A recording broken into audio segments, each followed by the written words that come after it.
ஈர்ப்பு விதி பயிற்சிகளில் ரொம்ப அடிப்படையான ஒரு முக்கியமான ஒரு பயிற்சி அப்படின்றது அஃபர்மேஷன்ஸ் கேட்குறது. அஃபர்மேஷன்ஸ் அப்படின்னா தமிழில் சுய பிரகடனங்கள் அப்படின்னு சொல்லுவாங்க.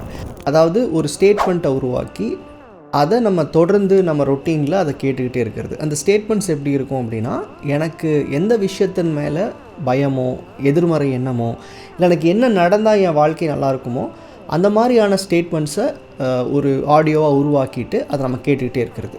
நம்ம சேனல் இதை பற்றி நிறையா நான் வீடியோஸ் அப்டேட் பண்ணியிருக்கேன். நம்ம சேனலில் நிறையா தமிழ் அஃபர்மேஷன்ஸ் நீங்கள் கேட்க முடியும். ஸோ இந்த அஃபர்மேஷன்ஸுடைய வேல்யூ என்ன அப்படின்னா, நம்ம ஈர்ப்பு விதி பயிற்சிகள் இருக்கும்போது நமக்குள்ளே இருக்கிற ஆழமான எதிர்மறையான எண்ணங்களை சீக்கிரமாக நமக்குள்ளே இருந்து வெளியே கொண்டு வந்து மேனிஃபெஸ்டேஷன், அதாவது நம்ம எதை எதிர்நோக்கி போகிறோமோ அந்த எண்ணங்களை விதைக்கிறதுக்கு பயன்படும். ஸோ அஃபர்மேஷன்றது ஒரு கைண்ட் ஆஃப் விதைகள் தான். அதாவது நமக்குள்ளே தொடர்ந்து கேட்டுக்கிட்டே இருக்கும்போது அந்த அஃபர்மேஷன்ஸ் வந்து நமக்குள்ளே ஒரு விதையாக மாறுது. அது நம்மளுடைய எதிர்மறை எண்ணங்களையும் கருத்துக்களையும் வெளியே கொண்டு போகுதுன்றது ஐடியா. ஈர்ப்பு விதியிலேயே ரொம்ப சுலபமான பயிற்சி அண்ட் ரொம்ப ரொம்ப முக்கியமான அடிப்படை பயிற்சின்றது வந்து இந்த அஃபர்மேஷன்ஸ்னு சொல்லலாம். இதை ஒரு அங்கமாக உங்கள் பயிற்சிகள் இல்லாமல் ஒரு குயிக் மேனிஃபெஸ்டேஷன் அப்படின்றது பாசிபிள் இல்லை. என்னோடய எண்ணத்தை நான் வந்து ரியாலிட்டியில் கொண்டு வர போகிறேன், நான் நினச்சதை அடைய போகிறேன் அப்படின்னா அஃபர்மேஷன்ஸ் அப்படின்றது வந்து ரொம்ப முக்கியமான பேக்போன் அண்ட் ப்ராசஸ் பண்ணுறதும் ரொம்ப ரொம்ப சுலபம். அப்படிப்பட்ட அஃபர்மேஷன்ஸ் உங்களுக்குள்ளே என்ன விதமான மாற்றங்களை ஏற்படுத்துன்றது தான் இந்த வீடியோவில் பார்க்க போகிறோம். அதுக்கு முன்னாடி நம்ம சேனல் இப்போ தான் முதல் தடவை பார்க்குறீங்கன்னா, ஈர்ப்பு விதியை பற்றி நம்ம 6-7 வருஷங்களுக்கு மேலே பேசிகிட்டு இருக்கோம்.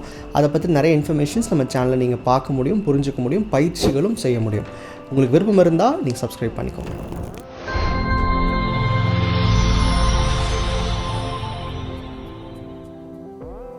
அஃபர்மேஷன் அப்படின்றது ஒரு செட் ஆஃப் ஒரு கலெக்டிவ் இன்ஃபர்மேஷன் தான் அஃபர்மேஷன் சொல்லுவோம். இப்போது எனக்கு ஹெல்த்தில் ஒரு ப்ராப்ளம் இருக்குது, ஏன் நடக்குது, நமக்கு ஏன் ஹெல்த் பிரச்சனை வருது அப்படின்னா நம்ம எண்ணங்கள் சார்ந்திருக்குன்னு சொல்கிறோம். நம்ம அதை பற்றின தவறான எண்ணங்களோ பயமோ எதிர்மறை உணர்வோ ஏற்படுத்தி வச்சுருப்போம்.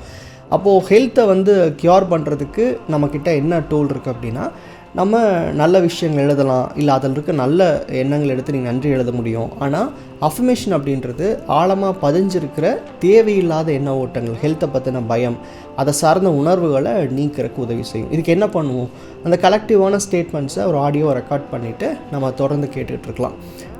நம்ம இந்த மாதிரி அஃபர்மேஷன்ஸ் கேட்கும்போது என்ன ஆகும், என்னுடைய பாஸ்ட்டில் நான் எனக்குள்ளே ரெஜிஸ்டர் பண்ணியிருக்கிற தேவையில்லாத சிந்தனையோ பயமோ கவலையோ எனக்குள்ளே கொஞ்சம் கொஞ்சம் மாற ஆரம்பிக்குது. பொதுவாக அஃபர்மேஷன்ஸ் கேட்குறது நான் எப்படி கேட்கணும்னு சொல்லுவேன்னா, ஒரு வேலைக்கும் பின்னாடி இதுக்குன்னு தனியாக நேரம் ஒதுக்கி இதை ஹெட்ஃபோன் போட்டு கேட்குறத விட நீங்கள் உங்கள் அன்றாட வேலைக்கு பின்னாடி இந்த அஃபர்மேஷன்ஸ் ஓடுறது சரின்னு சொல்லுவேன். காரணம் என்னென்னா, இப்போ உங்களுக்குள்ளே ஒரு பயம் இருக்குது, அந்த பய உணர்வை நேரடியாக நான் வந்து சொல்கிறேன், அதெல்லாம் ஒன்றும் பயப்படாதீங்க அப்படின்னு. அதை நீங்கள் ஏற்றுப்பீங்களான்னா அந்தளவுக்கு வாய்ப்பு இல்லை. ஏன்னா அந்த பயம் உருவாகிறதுக்கு ஒரு அனுபவம் உங்களுக்கு ஏற்பட்டு தான் நடந்திருக்கும்.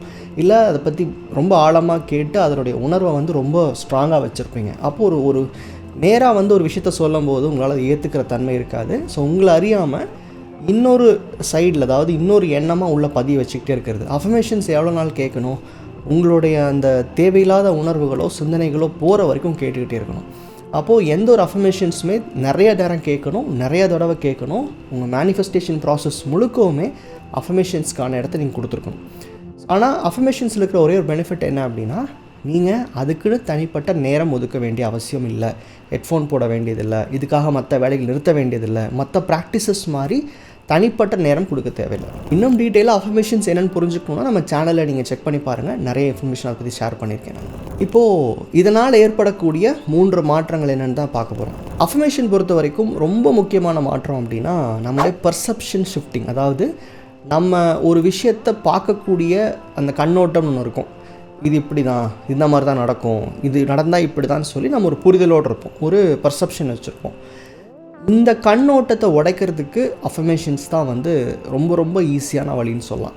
இப்போது எனக்கு வேலை சார்ந்த பயம்ன்றது எப்போவுமே இருக்குது, இல்லை எனக்கு எக்ஸாம் பற்றின ஒரு பயம் எப்போவுமே இருக்குது அப்படின்னா, அப்போது இதை சார்ந்த அஃபர்மேஷன்ஸ் கேட்கும்போது, இதை பற்றின பாசிட்டிவான ஸ்டேட்மெண்ட்ஸை கலெக்டிவாக நீங்கள் வந்து ஒரு ஆடியோவாக கேட்கும்போது ஆட்டோமேட்டிக்காக அதன் மேலே இருக்கிற அந்த பார்வை மாற ஆரம்பிக்குது.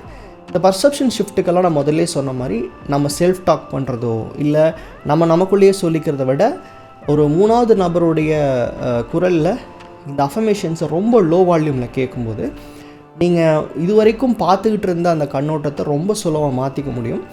நிறைய பாசிட்டிவான விஷயங்கள் நடக்கிறதுக்கு, இல்லை நமக்குள்ள இருக்க நிறைய பிளாக்ஸ் போகிறதுக்கு இந்த அஃபர்மேஷன்ஸ் தான் ஹெல்ப் பண்ணுது. ஸோ பெரிய பர்செப்ஷன் ஷிஃப்ட்ன்றது எந்த விஷயத்தின் மேலே உங்களுக்கு எதிர்மறை கருத்து இருந்தாலும் நம்பிக்கை இருந்தாலும் அது அஃபர்மேஷன்ஸ்னால ரொம்ப சீக்கிரமாக உடைக்க முடியும். அடுத்த முக்கியமான விஷயம் நம்மளுக்கு இருக்கிற பயம், அதாவது நமக்கு அடிக்கடி ஏற்படுற சின்ன சின்ன பயங்கள் கூட. இப்போது ஒரு பிஸ்னஸ் ஸ்டார்ட் பண்ணுறதுக்கு இருக்கிற பயம், இல்லை அதுக்கிட்ட சரியான கிளைண்ட்ஸ் வருவாங்களான்னு நமக்கு ஒரு பயம், ரிலேஷன்ஷிப் அமையுமான்ற பயம், இது மட்டும் இல்லாமல் சாதாரணமாக நமக்குள்ள நம்மளுடைய திறமை பற்றி கூட நமக்கு நிறையா பயம் இருக்க வாய்ப்பு இருக்குது. ஸோ அப்போது நம்ம செல்ஃப் டவுட்டாக இருக்கட்டும், இல்லை ரிலேஷன்ஷிப் பற்றின பயம், எந்த விஷயத்தில் நமக்கு பயம் இருந்தாலும் அஃபர்மேஷன்ஸ் மூலமாக அதை நீங்கள் ட்ரான்ஸ்ஃபார்ம் பண்ணிக்க முடியும். ஸோ பொதுவாக நம்ம வாழ்க்கையில் ஒரு முயற்சி செய்யாமல் இருக்கிறதுக்கு காரணம் என்ன? அதை எதிர்காலத்தை நினச்சி பயம்தான். அதாவது ஆல்மோஸ்ட் எல்லா அப்டக்கிள்ஸ்க்கான பேஸ் அப்படின்றது நம்ம ஃபியராக தான் இருக்கும்.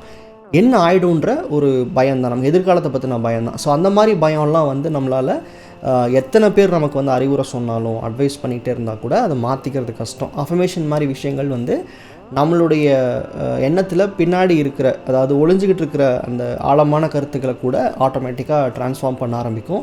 ஸோ ஃபியர் ஓவர் கம் பண்ணணுன்னாலும் கண்டிப்பாக நீங்கள் அஃபர்மேஷன்ஸ் கேட்டால் யூஸ்ஃபுல்லாக இருக்கும். அடுத்தது மேனிஃபெஸ்டேஷனுக்கு ரொம்ப அடிப்படையான விஷயம் நம்ம லிமிட்டிங் பிலீஃப்ஸ். அதாவது ஒரு விஷயத்தை செய்கிறதுக்கு முன்னாடியே அதன் பின்னாடி இருக்கிற நெகட்டிவான அவுட்கம் பற்றி யோசிக்கிற தன்மை. இது பாஸ்ட் எக்ஸ்பீரியன்ஸ்னால், அடுத்தவங்க சொன்னாங்கன்றனால, இல்லை நமக்கு ஏற்பட்ட அனுபவங்களால், ஏதோ ஒரு வகையில் நம்ம நம்மளுடைய சிந்தனை நம்ம எதிர்காலத்தை நோக்கின நிறைய லிமிட்டிங் பிலீஃப்ஸோடு இருக்கும். அஃபர்மேஷன்ஸ் இது ஈஸியாக பிரேக் பண்ணும். பொதுவாக நம்ம மேனிஃபெஸ்டேஷன் அப்படிங்கிறப்போ நம்மளோட தேவையை கான்ஷியஸ்குள்ளே விதைப்போம். அந்த விதையை உள்ளே வைக்கும்போது நம்மக்கிட்ட இருக்க லிமிட்டிங் பிலீஃப்ஸ் ஆட்டோமேட்டிக்காக இது உனக்கு சரியாக வராது, இது நீ பண்ண முடியாது, நீ அன்றைக்கி கேள்விப்பட்ட இல்லை, நீ பாஸ்ட்டில் பார்த்துருக்கலன்னு சொல்லி நமக்குள்ளே இன்னொரு டாக் ஓடிக்கிட்டே இருக்கும், அதாவது செகண்ட் வாய்ஸ் ஓடிக்கிட்டே இருக்கும். அஃபர்மேஷன் அதை சப்ரெஸ் பண்ணும்.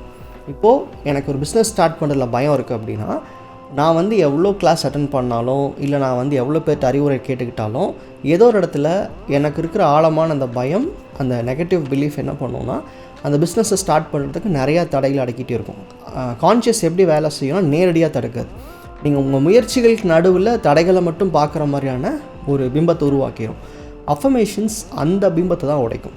ஸோ ஒரு இனிஷியேஷனுக்கு அஃபர்மேஷன் ஹெல்ப்ஃபுல்லாக இருக்கும். இப்போது இன்னொரு விஷயம் முக்கியமாக புரிஞ்சுக்கணும், அஃபர்மேஷன் எல்லாமும் கிடையாது. எங்கிட்ட சில பேர் சின்ன சின்ன பிரச்சனைகளை சொல்லி, ஒரு பர்டிகுலர் எக்ஸாமை சொல்லிலாம் அஃபர்மேஷன்ஸ் கேட்பாங்க, க்ரியேட் பண்ணி தர சொல்லி. உண்மை என்னென்னா, நமக்குள்ளே இருக்கிற ஆழமான எண்ணங்களையோ அவநம்பிக்கைகளை மாற்றுறதுக்கு மட்டும்தானே தவிர இது மேனிஃபெஸ்டேஷன் கூட முழுமையான விஷயம் கிடையாது. அஃபர்மேஷன்ஸ், கிராட்டிடியூட் மாதிரி விஷயங்கள்லாம் அடிப்படை. அதாவது உங்களை நெறிப்படுத்துறதுக்கும் உங்களை ஒரு ஈவனான மைண்ட் செட்டில் வச்சுக்கிறதுக்கு மட்டும்தான் ஹெல்ப் பண்ணும். அஃபர்மேஷன்ஸ் கம்ப்ளீட்லி மேனிஃபெஸ்டேஷனுக்கு உதவுமானா, சில பேர் சொல்லியிருக்காங்க எனக்கு அஃபர்மேஷன்ஸ் கேட்டே சில விஷயங்கள் நடந்திருக்குன்னு. காரணம் என்னென்னா, அந்த பிளாக் மட்டும்தான் அவங்க லைஃப்பில் பிரச்சனையாக இருந்திருக்கும், உடனே நடந்துருச்சு. ஸோ அஃபர்மேஷன் முழுமையான பயிற்சி கிடையாது. அஃபர்மேஷன்றது கம்ப்ளீட்டாக ஒரு கிரவுண்ட் ஒர்க்காக வச்சுக்கோங்க. எந்த மேனிஃபெஸ்டேஷனுக்குள்ளே போகும்போதும் அஃபர்மேஷன்ஸ் இருந்தால் உங்கள் மேனிஃபெஸ்டேஷனுடைய வாய்ப்பு ரொம்ப வேகமாக இருக்குன்றது தான். இந்த 3 விஷயங்கள் போக இதில் ரொம்ப சின்னதாக தேடினோம்னா நிறையா பெனிஃபிட்ஸ் இருக்குது. உங்களை காமாக வச்சுக்கும், உங்களை லைஃப்பில் எது இம்பார்ட்டண்ட்டோ அதுக்கு மட்டும் சிந்திக்க வைக்கும், நம்ம கோலுக்கு உண்டான வேகத்தை அதிகரிக்கும், நிறையா சொல்லிட்டே போகலாம். இது வரைக்கும் அஃபர்மேஷன்ஸ் கேட்குறத நீங்கள் ரெகுலராக வச்சுக்காமல் இருக்கீங்க அப்படின்னா, அட்லீஸ்ட் இந்த நிமிஷத்துலேருந்து அதை ஸ்டார்ட் பண்ணுங்கள். மேனிஃபெஸ்டேஷனுக்குள்ளே வரணும்னா இதுதான் ஃபஸ்ட்டு கேட்னே நான் சொல்வேன். நன்றி.